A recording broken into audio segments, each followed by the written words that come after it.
Gampang mana? Orang miskin sama orang kaya ngamal? Orang miskin. Terus kedua hebatnya orang miskin itu, kalau ngamal itu dramatis. Oh, itu. Betul itu. Jadi makanya kenapa Nabi suka orang miskin. Loh, saya pernah ditanya, saya ini punya teman yang kaya raya. Dia biasa ngamal 1 miliar, 2 miliar. Dia nggak terima sama fatwa saya, Gus kenapa Anda masih muji orang miskin? Ngamalnya tuh banyak saya sekali ngamal bisa 1 miliar, setengah miliar. Tapi kata saya, ngamal kamu itu tidak dramatis, nggak seru kata saya. Terus dia tanya, kok bisa Gus? Dia orang kaya, paling ngamal 1 miliar untuk bangun masjid, 1 miliar, setengah miliar bangun pondok, setengah miliar. Tapi kalau orang miskin, misalnya tukang beca, orang miskin kan pasti kawannya orang miskin.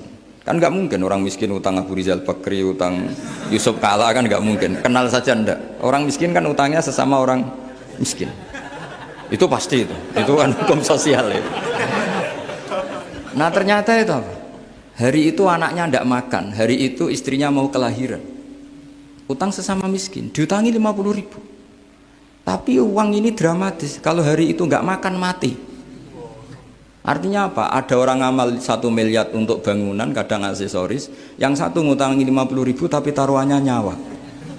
Nah sekarang menyelamatkan nyawa sama bangunan keren mana? Maka berbahagialah orang miskin karena komunitas mereka ini utang piutang urusan apa? Nyawa. Jadi ini lebih dramatis ya, lebih dramatis, lebih keren. Loh, makanya utang piutang orang miskin itu paling diabadikan Quran karena lebih keren, lebih keren. Karena nyawa apa? Loh saya ini kan termasuk kecil sudah kiai agak keren, sudah kiai agak mapan. Itu kalau orang-orang kaya nawarin saya paling Gus nggak ganti mobil, nggak ganti aksesoris mobil itu. Itu nggak keren. Al-Nadikan tetap ngamal pun nggak keren. Tapi kalau orang miskin, saya sering kan dengar cerita mereka orang itu ngeri. Kayak cerita yang diabadikan Quran itu, wa yu'thiruna ala anfusihim walau kana bihim khassasah. Itu Nabi ngumumkan saya punya tamu tapi hari ini saya tidak bisa hormat tamu. Ada sahabat yang usul, saya ya Rasulullah. Perlu dicatat dulu di Arab tuh nggak ada warung, nggak ada GoFood, nggak bisa kamu pesen online terus, wah nih nanti delivery gitu nggak bisa.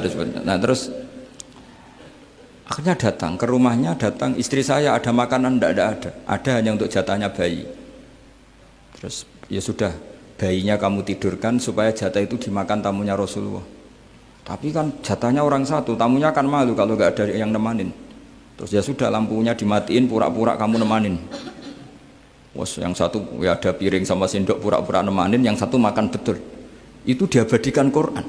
Karena apa? Dramatis gitu. Sehingga pagi-pagi dia datang ke Nabi, kamu punya amal apa? Sehingga tadi malam ada ayat wa yu'thiruna ala anfusihim walau kana bihim khassasah. Mereka mengalahkan kepentingan dirinya sendiri meskipun punya kepentingan sendiri demi tamu tadi.